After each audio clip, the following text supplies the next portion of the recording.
Okay, I'd like to welcome everybody to this Board of Education Budget Committee meeting. It is Wednesday, April 13th. It is 6:04 p.m. 6:04. Ms. Darling is here. Mr. Claffey? Ms. Gilio? Here. Ms. Raymond is unable to make it. Ms. Lampier? Here. Ms. Brown? Here. Ms. Seam? Here. Ms. Johnson? Present. And Ms. Bishop is here. Also in attendance, we have Dr. McKinney and Mr. Donovan. So this is our public hearing. Dan, you want to, we just call Rick up? Now, don't all make a mad rush to the podium.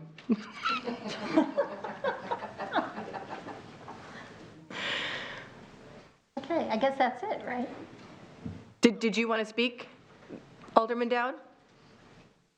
And just so you had. You don't have to. No, make them do it. Okay. We'd like the Gettysburg Address first. Come on down.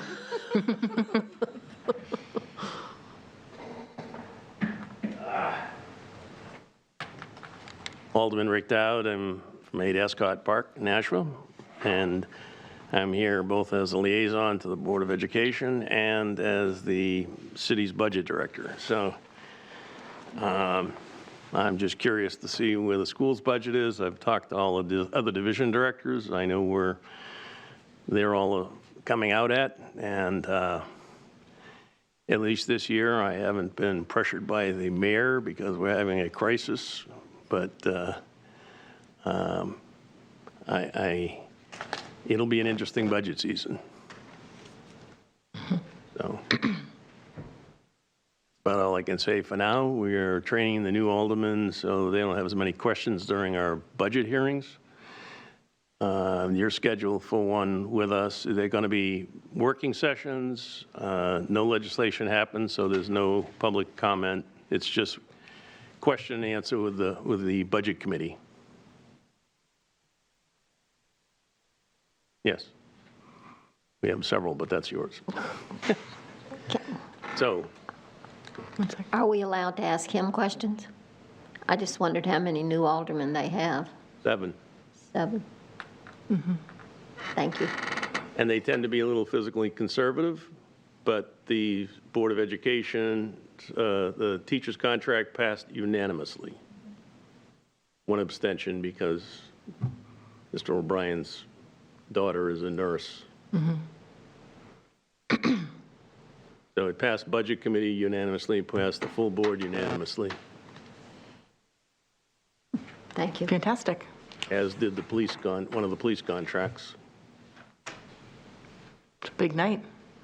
So, and we will have the barriers downtown after much discussion. A lot of changes from last year, but we will be extended outdoor dining. Okay. 2 big things that we passed last night. What are you referring to with the barriers? Downtown, so you can sit on the sidewalk. Downtown. sit on the sidewalk. Extended dining. On the street. So you can sit on. We the believe we have eliminated all of the traffic constraints. We've made accommodations for the police and the fire department. We've added parking spaces. We've eliminated a number of the barriers with a That's, lot of compromises. oh, I'm glad to hear that. Thank you. Thank you. I've got a couple questions for Alderman Dowd. Everybody else is is that okay? asking. I don't think it's questions. going to interfere with the people wanting to speak. They can go to I the just end want to of the make sure, line. so we didn't have the public hearing last year because we were on Zoom and we said that people could ask questions once they went there. So this is kind of my first time, so I'm wondering if administration can kind of give me some guidance on how we normally do this. Is it okay if they ask Mr. Dowd some questions? I don't see any harm in it. Okay. If you want to know how a public hearing, you have the people come down on the city end, you went department by department. Here, they come up, they speak, Right. and, you know, where there's nobody here and everybody else has been asking Alderman Dowd questions, I figured I might as well just jump right in. First of all, this is on the city end of it with the contract. The $1.3 million in supplemental appropriations, where's that coming from? It's coming from unexpended reserves. I think that's the title of it, The unexpended reserves from this past year, from the past year. from this, actually, the year that just ended. So was that $1.3 million going to ever go down on the tax rate? It could have, it could have. Could. Of course it could. Typically, we use that funding to fund things that were missed in the budget. The mayor usually gives us a list of things to allocate it to. It's up to the Board of Aldermen to approve or disapprove. Well, I guess I'm confused here, and I didn't vote for the contract because you were voting on something that you didn't have the money for, that the mayor promised. So if the mayor couldn't find the money, then we voted on a contract that we couldn't even fund. If you couldn't find the money, or the Board of Aldermen, if We they had that voted against discussion with it. him before you approved the contract. There were three sources of the money, and that's the least impact to any of the budget. Okay, and I'm just going to say something about ask you about the down, since everybody else brought it up. Did you add anything more for handicap parking? Because Yes. there's a big ADA complaint. Okay, I'd like to see that. For instance, we added a handicap parking space. We reestablished the 2 spaces for San Francisco Kitchen because it was basically unfair to a small business that was just getting started. And right behind those barriers, there's going to be a handicap parking space in front of Wingate's. And right behind that, a 15-minute parking space. So there'll be 2 spaces that will be able to accommodate Wingate's Pharmacy. Thank you. Unfortunately, I couldn't go last night because I had my own committee meeting here, so. And total handicap spaces, I do not believe we're eliminating the total number. That some of them may move, but You had none last year. I have the pictures. Thank you very much. so we made sure that we took care of that. Ms. Seem?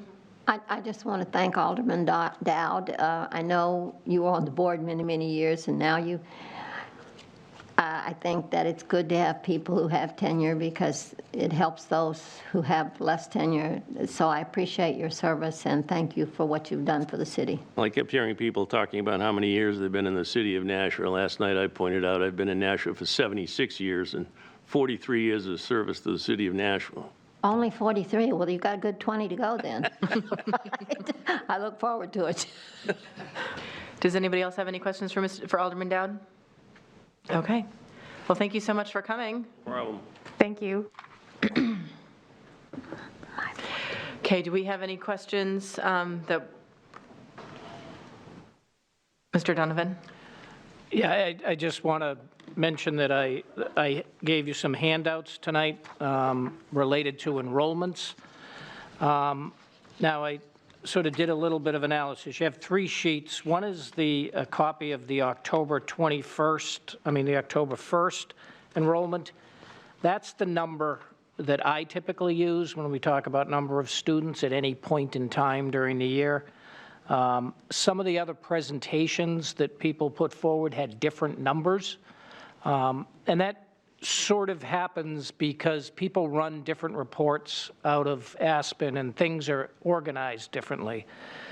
But so what I did do was I took that October 1st, shows 10,138 students as of October 1st, so basically to start the school year.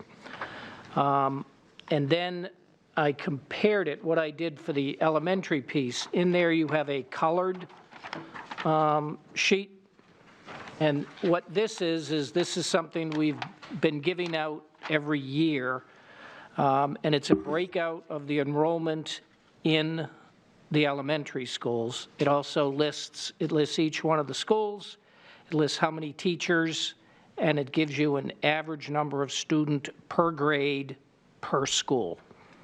So in comparing the numbers that are on this list to the October 1st numbers, these numbers were put together, the colored sheet there was put together in the middle of March, okay?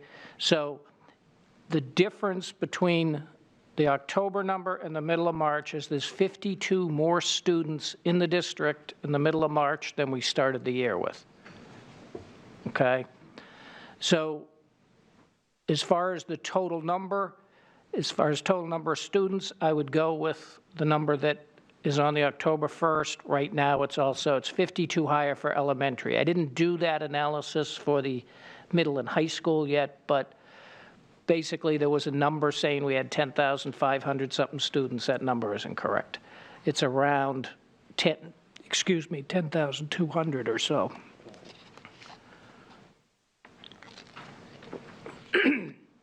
So when you look at the colored, the sheet that's in color, you can take a look. And I know over the years, there have been people, we've had large class sizes and things like that. But when you take a look at where we are right now for elementary, we have 247 elementary classes in the district right now. So there's 247 elementary teachers that have a class. Of that, K to 5, sorry. Is that, well, that's elementary, K to 5, be more specific. The number of those classes that have more than 20 students is only 18 out of 247, okay? So the elementary, we have relatively low numbers of students in our elementary classes right now on average, okay?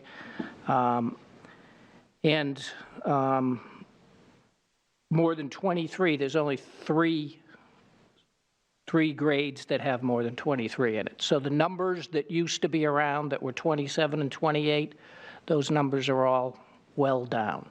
Now, we did not reduce the budget for the number of teachers for this year due to COVID and things like that. But these numbers that we have now, at least at the elementary level, are very favorable. You're not going to find these numbers in lots of places. So as far as moving forward,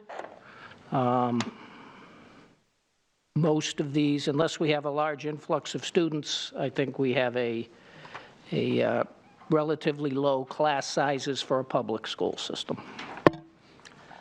And then the other sheet that I gave you is the non-public school enrollments. I'll give credit to Tara Kinsella for this. And you can take a look at this. You can see it's listed by school and by grade. And she has on the right-hand side of it, sees how many students. So these are Nashua students enrolled in other schools. So you can take a look over the last 4 years. For example, Bishop Girton is 218 total now. It compares pretty, that number hasn't changed much in the last 4 years, 218, 223, 219, 215. So basically that number is pretty steady.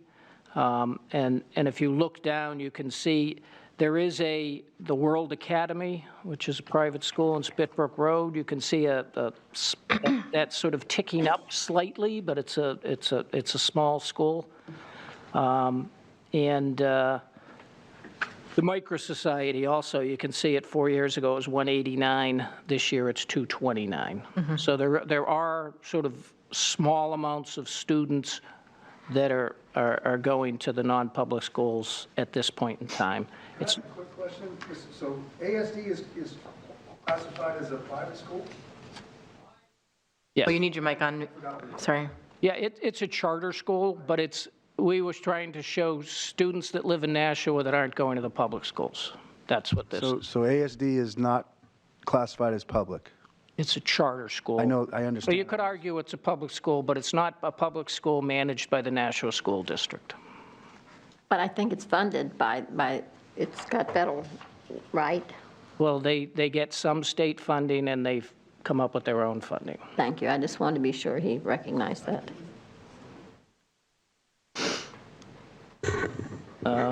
I had a question, Ms. Donovan. The Nashua Catholic Regional Junior High, is that a school closed?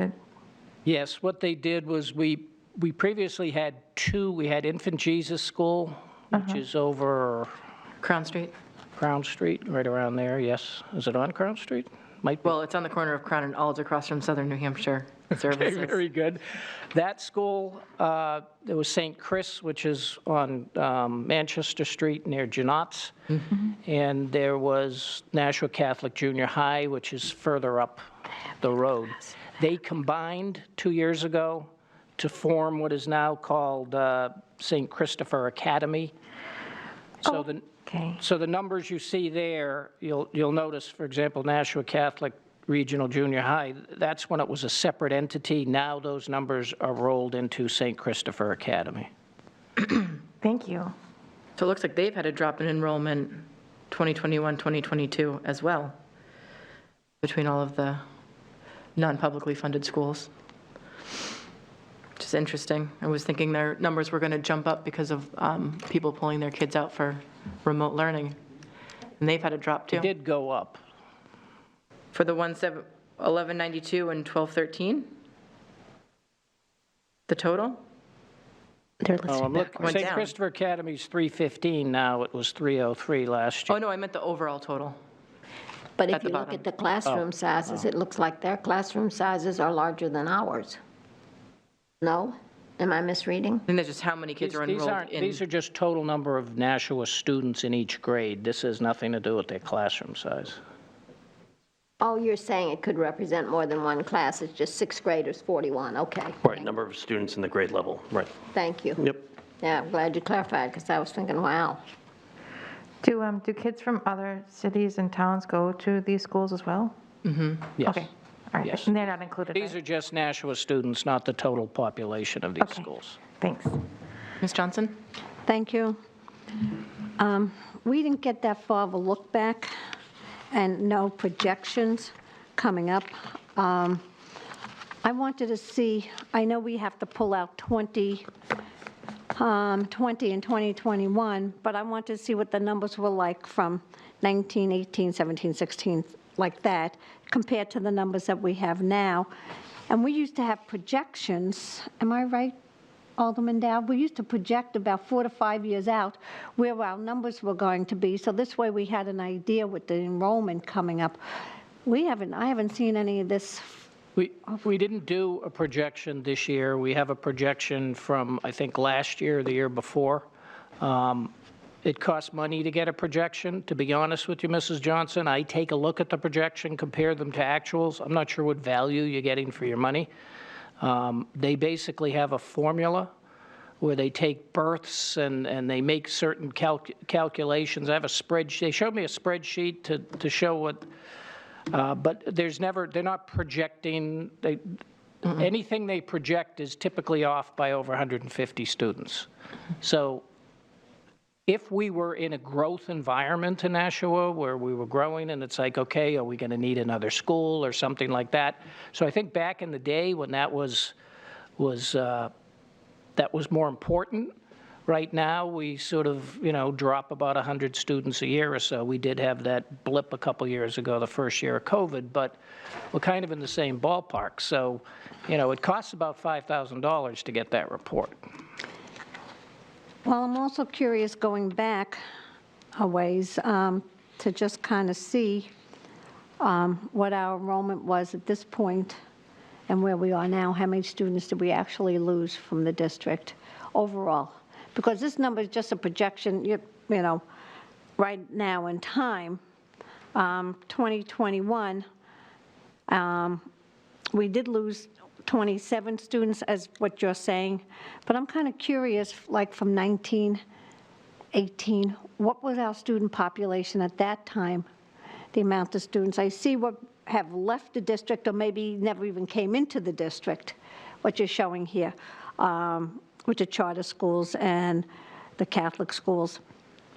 But I'm just kind of curious. How many students did we actually lose? Where were we at this point in time? Because I see the budget has gone up, and the significant amount, the overall picture, not just 27 students that we lost this year from last year. What have we lost over the years that maybe did not come back? So if we had 11 or 12,000 students before, and we're down to over 10, 2,000 students, it doesn't seem like a lot in the scheme of things, but it is a lot when you're budgeting. So that's what I'm kind of looking for. And I really wanted, we're just averaging out classrooms sizes in here. Thank you. Ms. Darling, and then Ms. Seem? I actually have a question for Ms. Johnson, and maybe this is something that you and I can talk about later, because I'm curious. Do you feel the numbers would be useful, or do you feel like it could be just indicating things like the birth rates? Because I know I've read many articles about how people in these younger generations are waiting longer to have kids. So, I mean, it could be more of a generational gap than necessarily anything else. Do you think that that still affects long-term? Help me understand. Well, it kind of gives you an indicator how many kids were born and how many kids might be coming into the district. That's what we used it for in the past. So it kind of gives you that indicator. That's why I keep asking for this. We're losing students, but yet we're going up. All our costs have gone up. I mean, the biggest part of our budget, of course, is employment. Our staff that works. And so when you're looking at the budget, I like to see how many students that we are projecting to come in, we think are going to be coming in maybe next year, because you had that indicator, how many students were born, when would they be hitting the schools, and it's not 100% foolproof, but at least you just have like a picture, a window of what's might happen. And yes, the city is growing quite a bit. If you go to the southwest quadrant, where the new school's going to be, it is growing. It's like its own community out there right now, with all the homes right on the Hollis line. And when I was on the board, in 2005, they said we were at 95% build out. And I guess we're still at that build out right now, but every little space, they're sticking a house in the ground. You got the foundation going in. So I believe that Nashua is still growing pretty big until we don't have one spot left to put that foundation in the ground, until you become like New York, kissing cousins next door. So does that kind of help you? It does. Thank you for explaining. You're welcome. I was going to. Oh, Ms. Seem I'm first, sorry. sorry. I'm sorry. I thought you. No, I'm going the wrong way. Mr. Donovan, it seems to me that when I first came on the board, which is not 43 years ago, Mr. Dow, but it was 14. When my 14 pales in comparison to your 43. Having said that, since my 14 years, it seems to me we were around 13,000 when I first came on the board. So we really have only lost. What are you saying? You're right. I'm right, thank you. So if that's the case, then in 14 years, we've lost 3,000, which if you look at it that way, if you divide 14 years into 3,000, I don't think the numbers are that dramatic. I mean, I don't understand why they have gone down, but other than last year, which obviously, and it was interesting that the largest portion that dropped was the middle school. And when I think of the middle school, I think that's the most difficult time in a student's life, because it's the time when they're going through the most struggles with finding who they are and their place in the world, if you will. So I'm not surprised that if you added on to that the struggles that the pandemic of a natural nature added to their burden, then that we would lose more. So I'm encouraged. I don't think it was as bad as I thought it was, so thank you. Ms. Brown? Thank you. So I'm actually looking at this final column on the on the colored sheet. It looks like in a lot of the schools, or not a lot of the schools, there's a big disparity between the enrollment in the schools. So it looks like total enrollment for Amherst Street, for example, is 224, and then total enrollment for Fairgrounds is 513. And I know some of that has to do with the limits to the building. Am I reading that correctly? Is that, so what I'm curious about, or I would like to know, maybe get a read on, is compared to these numbers, what's this capacity for those schools? Like what can the building actually hold? Yeah, there's certainly different sizes. Their capacities are different. We could get that number. I don't honestly know that off the top of my head. Right, I didn't expect you to, but I would really like to, I think that would be really valuable. And like I said, I really recognize some of it has to do with the structure itself, but also I think it's important moving forward, looking at neighborhoods that, where we've got a high concentration of young people. Dr. McKinney? Just to add to that, if you look to the numbers to the right, 274 for Amherst Street and 29 students with disabilities, you're probably looking at 2 to 3 classrooms that are absorbing those students, so that's going to eat into the available classroom space. So those numbers to the right most likely are dedicated special ed classrooms for students, so that does take away from the overall capacity of the school. That absolutely makes sense. Thank you for pointing that out. And it looks like we've got, I'm sorry, I'm trying to see here, like 31 at Charlotte, Dr. Crisp, it looks like, in a similar situation. So I think that's going to be really important, valuable stuff, especially when we talk about redistricting as well. And just to add to that too, the also hope is that once the second floor at Franklin Street comes online, we can move preschool classrooms out of the elementary schools, free up space at the elementary schools, and then you would have some more space to play with, so to speak. Though the preschool's not listed here. I took the preschools out because that was one of the numbers that kept adding it either twice or not adding it at all, so. Ms. Lampier? So I had 2 questions. And I think that Ms. Brown just answered it. The INEH, what does that stand for? What does that stand for? I would just characterize it as students with disabilities, students who are receiving special education supports through an individualized education plan. Okay. And Franklin Street's not listed on here, but I believe that's just the Title I preschool 58 students. Is that what that means on the October enrollment one?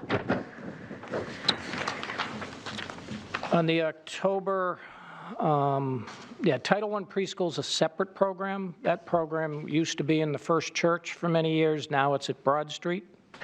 Oh, okay, so Franklin Street students aren't on here at all? No, they're preschool kids, students, so they're not listed on, Oh, it said they're not listed on the October 1st count. is pre-K is different than preschool? Well, same thing. Oh, well, okay, so the reason why I asked is because it says total elementary schools pre-K is 310.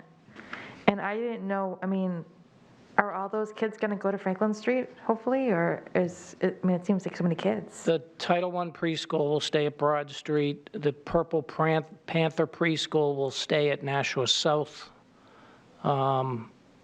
The pre-Ks at the other 3 schools will be going to Franklin Street. So there's about 200. Okay, all right, thank you. Dr. McKinney?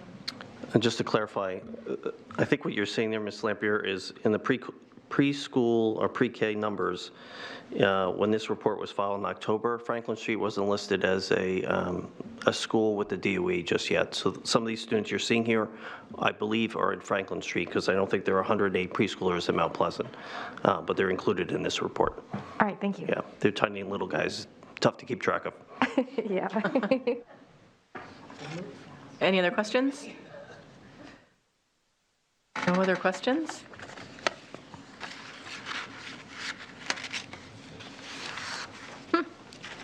Thank you. Okay. So,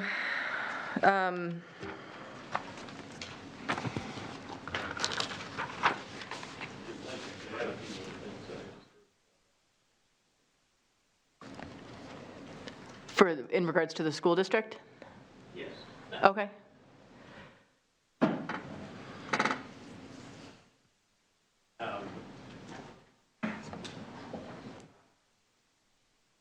Again, Alderman Dowd, Ward 2, 8 Ascot Park. There are a lot of building projects going on. There was a lack of free space for building, but a lot of the places where building's happening, they're tearing down other structures. And there's a lot of development in the 55 and above and the 60 above. Those people are selling homes. and they're either being converted into families buying them, moving into town, or rentals, which are extremely expensive these days. Just another example, across the street from the new middle school, there are 10 new homes going in, large homes, R40 development, if it gets approved.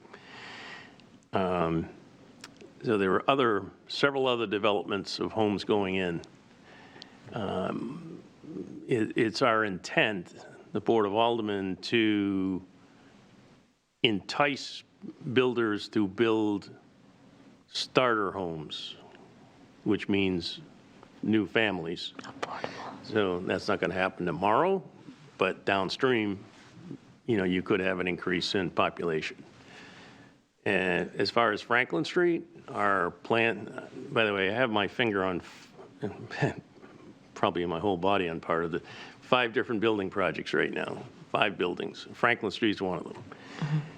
We had a meeting this morning. It's our intent to have the second floor completed for use by next September, including the towers. And that's our goal. So there's a lot of minor issues with Franklin Street. It's an older building, the development. One of the things we talked about today is we can't have 3 contractors working in the hallway at the same time. They'll be tripping over each other. So, but yeah, we will have a master schedule, and that'll all come before the Joint Special School Building Committee. As far as the middle school populations, each one of the schools, when we're done, will be able to house over 800 students. That doesn't mean that we want to cram the schools with 800 students. Class size, as Mrs. Ziem should know, is we've always tried to reduce class size because it gives you more individual attention from teachers. And even with paras, you want more individual attention. And a lot of people saying, they complain about the schools not being up to snuff. Well, they are. We have some of the brightest students in the country, I think. And I know at the McCarthy Foundation, we give scholarships every year, and we go through the resumes, and believe me, there are some very intelligent students coming out of our high schools. Very intelligent. So I think the class size issue is, yes, you've lost some total numbers. It was 13,000 back in the day. However, I think because of what went on with COVID, and hopefully we get through this, that I think you'll see some students coming back to public schools because private schools cost money. And you will eventually see, I think, the numbers growing a little bit. But again, when I looked at the numbers from the middle school, it's not like we want to cram 800 students into each one of the schools, even though they could handle it. We would prefer, something less. And the other thing is, as of after school vacation, we're ready to hand over the South Addition to Pennachuck to the school system, which I'm sure Dr. McKinney is aware of. And April vacation, the last portable is being torn down. If it doesn't fall down when we touch it. And all those students are going to be moved into the new wing. It is very, very nice, very functional, and I'm sure the students are going to thoroughly enjoy it. And the north section will be done by the next school year, and this summer the whole site will be shut down so we can finish all the outside work and the new construction of the IT library that I'm sure Mrs. Giglio is can't wait to see. And we, as I said, we're progressing. If you go down and look at the new middle school site, you will see there are maybe 50 vehicles on there. There are trucks in and out every minute. The work is really proceeding quickly. So as far as the construction projects on the schools go, we're on schedule, and budget's a little tricky. With all of the supply chain issues, we're watching, we save money at Fairgrounds. We hope to save money at Pennachuck, so we'll see where we end up. I have a quick question. We lost a couple of families and probably students when we started rehabbing the Bronstein apartments. What amount of, family housing is going back in there, and are we anticipating those students coming back? And have we been treating those students as transitional students, or are we able to relocate them because of Fortunately, notice? that's not one of the projects I have my thumb on. But Okay. I can tell you there are going to be significantly more housing available when they get done than The was blueprint currently looks there before. huge. So there will be a number of, and based on the price point of people living there, you're going to have a lot of students in there. Is it going to be sliding scale apartments, kind of how the Bronsteins were? Again, I try to shy away from programs that I'm not involved in. I have enough things going on my Outlook calendar right now to. I'm sure. Fine, we'll give you a pass on this one thing. Dr. McKinney? So the residents that were there before, and I'll go back to my email and send something to the board when I get back to the office tomorrow, but the residents that were there were given a voucher to get equivalent housing while construction was happening, and I'm not sure about how it worked with them coming back, or if, similar occupants of that housing unit would be welcome into the new construction. So, but I can reach out and find out. Okay, That's wonderful. yeah. Can I just, I'm sorry, go ahead. I always liked hanging out over there. Had a lot of That fun was with those wonderful, kids. the They were very answer. good kids. Yeah, The oh, Head yeah, Start and building was right It's over wonderful that they got there. a voucher. That was that's Yeah. very encouraging. I was going to ask Mr. Dowd, he recalled, he spoke about the McCarthy, I didn't realize. Foundation? That's Brian, is that it? Brian, yes. Oh, I'm so, you just made me very happy. I've always thought what a great job he did for our community. And I didn't realize that they had, and that would make him, I think he would be very pleased to know that there was a scholarship in his name. And if you have activities and I can contribute, please let me know, because Sure. it's worthy on both We're doing levels. several things. We're doing Donor's Choice. We've given 2, maybe 3 schools money to do things in the STEM area. And we're expanding all that we're doing because we've been fairly successful with our fundraising. And as treasurer, I have a good handle on that. Something else I do in my spare time. Well, be sure you send us, when you have fundraisers, Sure.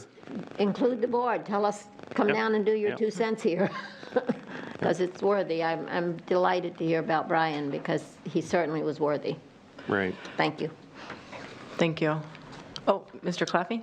I was wondering, the solar panels behind Pennachuck? You need your mic on, sorry.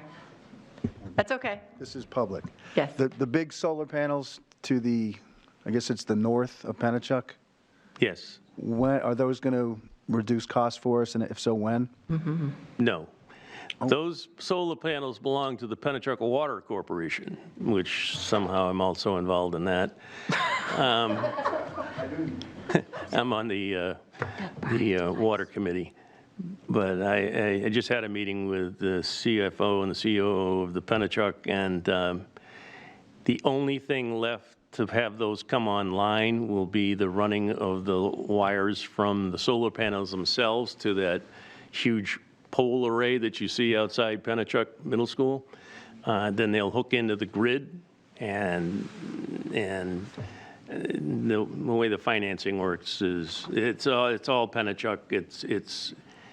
It is a savings to them, which is a savings to Nashua. That's where the owners of the Pennachuck. But we are putting solar panels on top of the Pennachuck Middle School. Will power the entire school.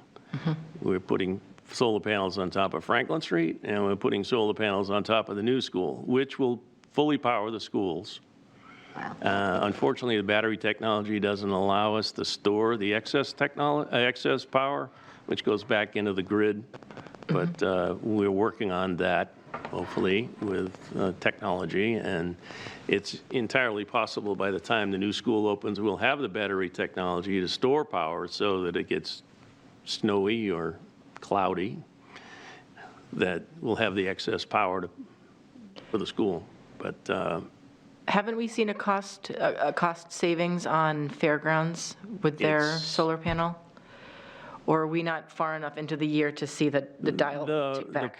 The problem we have is trying to compare it with years that happened during COVID when the school was shut. There is a savings. It's very hard to quantify right now, but the solar panels are up, fully functioning and powering fairgrounds. So we don't know at this time, like we have solar panels on top of the Lake Street Fire Station, but it's powering the fire station, but it's not exactly clear. Also, I believe there's legislation going through up in Concord, a number of other legislations, that is going to affect net metering, which will have a huge positive impact on the electricity use in the city of Nashville. Cool. Anything else? Different topic. How far along is redistricting going? Oh, Middle school you're asking the wrong person that question. I do not want to touch redistricting. No, that's, Smart man, That's political. this group. yeah, we'll get there. The only suggestion I have for redistricting is don't put a line down the middle of a street. Use natural boundaries as much as possible, and that's all I can give you for advice on that. But I think it's overdue. But now that we have that one stumbling block behind us relative to the teacher's contract, I think things should be a little easier, hopefully, for this board. So just to follow up, I understand what you're not, luckily, you have one less thing on your plate, but based on the physical space of each of the schools with the additions, the new school, would you estimate that the numbers that we see here would be the proportion of kids at each of the 3 schools would be significantly different once the new school opens? If I were on the Board of Education, I would try to balance that level as much as possible. I wouldn't do that until the new school opens, by the way, so you get a little time. I don't think you want to start shifting students around before that, because that will just cause issues with parents, and you don't need any more issues with parents. But there was a question that came up relative to busing. You know, we have to bus all the people to this new school. No. All the people who live in that area of the town right now all get bused to Elm Street. It's a much shorter bus route. Yes, they all have to be bused because there's a law that says if they're over a mile, you got to bus them, so. Okay, well, thank you. We have a choice now. We can either go in, end this meeting, and then go and open up the next one, the special, to vote on this budget, or do we want to hold off until next week to do this? What do we want to do? I'd like to hold off till next week if possible. I just have a couple more things I was looking at. You can ask them about it now. I don't even have the binder with me, and I wanted to compare this to the stuff that we've already gotten and get it all together in one spot. Okay. Ms. Sieb? Are we having non-public after this? So, yeah, that's part of it. Tom can't be here till 8:15, though. So we'd go into a recess, and we could open we could close this meeting, go into the special, and then go into a recess, and we can go do whatever we want until he's able to be here. Or we can meet with him tomorrow at 7 and do that piece, or vote. Does anybody on the board have concerns or questions about the budget that they want to ask Mr. Donovan? Yeah, this is the time to do the Dr. McKinney while line-by-line we're here? questioning. Ms. Johnson? Well, I really haven't gone through all the budget yet. Usually, you have the last meeting, you don't vote on it for at least another week. I mean, it's not like the Board of Aldermen is rushing to have it at this point in time. I don't like to rush through anything. Yeah. I know we have on our calendar tomorrow night at 7 for non-public. Is that instead of tonight, either or? Yeah, I booked both depending on how we felt.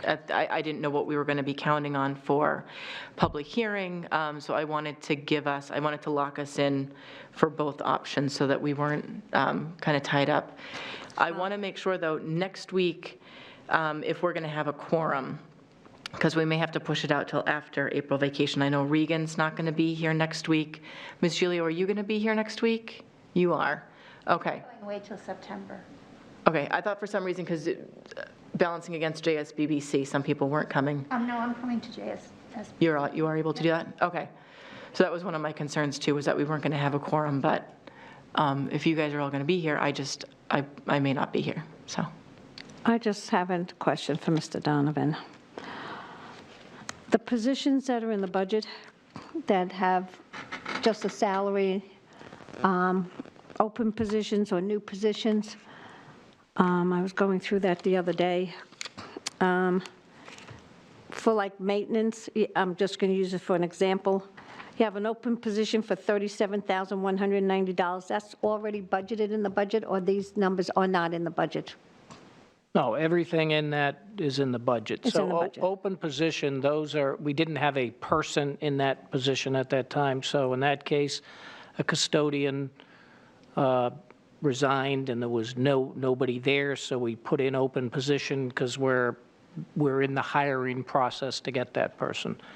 And that's sort of the base salary for that position. So you will see more open positions if you flip through that than you typically see, because there's more openings than typical. Okay, because I've been flipping through it and I haven't had a chance to finish it because I didn't think we were going to talk about voting on the budget. And then I saw it Monday and realized it. I was going through my schedules and I started panicking, saying, well, gee, I haven't finished this yet. I was just creating flexibility. I don't have a problem tomorrow night. I don't have a problem the rest, 8 o'clock tonight. If I'm a little exhausted from babysitting all day again. But either way, but I'm not comfortable voting on this budget at this point in time. I need to go through it a little bit more. It would be irresponsible of me if I said, yep, let's just vote on this, and I didn't see if I wanted to add or subtract with this budget at this point in time. There's no rush on them. They're not taking it up yet, the aldermen, then there shouldn't be any rush on us. We've gone through all the motions of it, we've seen everything, and now it's time to just absorb the cost of the budget for this year. Thank you. That's fine. Any objection to that? No? Okay, so we'll hold off on the vote till next week. And then we can either, we have a special meeting, or we can just, yeah, so we'll end this meeting and then I'll open up the next one and then we'll just, what do you guys suggest? I know what I want to do. I'm just trying to make it so that everybody's time is being used Why don't we adjourn this effectively. meeting and then we can just do a real quick unofficial, thumbs up if you want to stay till 8:15, thumbs down if you want to go tomorrow, thumbs to the side if you agree with Paula. Did Tom say he could do it tomorrow? We don't want to make it tomorrow night, and then he can't do it. So it's also, Diane was going to be coming. Hold on, I'm just texting him. We could probably go ahead and close this meeting. That would probably be. I make a motion that we adjourn, right? Okay, you have to stay till the end, don't you? I move to adjourn. I'll second. Who motioned to adjourn first? Ms. Brown? It doesn't matter. What? He did. Ms. Ziem? Ms. Ziem. Okay. Doesn't matter. And then seconded by Ms. Johnson? Yes. Okay. So all those in favor of adjourning this meeting, say aye. Aye. Aye. Any opposed? Okay, we are now out of this Budget Committee meeting at 6:54.